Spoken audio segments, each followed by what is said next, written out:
জুলাই 36।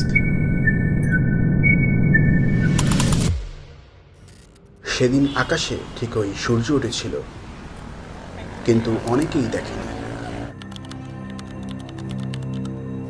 5ই মের পর 11 বছরও কেউ ভাবেনি দেশ আবারও স্বাধীন হবে। সেদিন খুনি পালিয়ে যাওয়ার পর তার কিছু লয়াল কুকুর তার অপেক্ষায় ছিল, কিন্তু শেষমেশ কোনো ব্যবস্থা করতে না পেরে তারাও পালিয়ে যায়।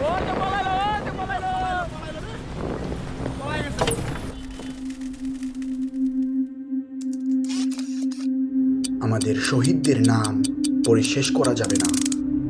আর 11,000 জন আহত এবং প্রায় 12,000 জন তো গ্রেফতারও হয়েছিল।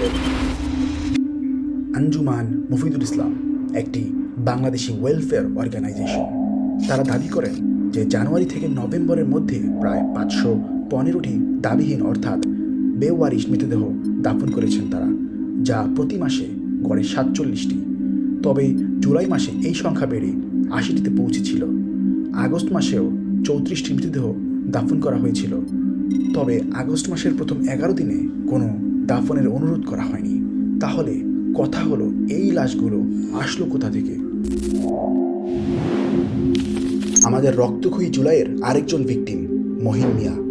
18ই জুলাই মহিন মিয়া তার ভাই আব্দুল জব্বারের সাথে মোহাম্মদপুরে একটি বিক্ষোভে অংশ নেন। তিনি বাড়ি ফিরে না আসায় তার ভাই আব্দুল জব্বার তাকে থানা এবং মর্গে খুঁজতে থাকেন, কিন্তু কোথাও খুঁজে পান না। আসলে আঞ্জুমান মুফিদুল ইসলাম দেহ কবর দেওয়ার আগে ছবি তুলে রাখে, এবং তাদের সেই ছবি দেখে আব্দুল জব্বার অবশেষে মহিনের মৃতদেহ শনাক্ত করেন।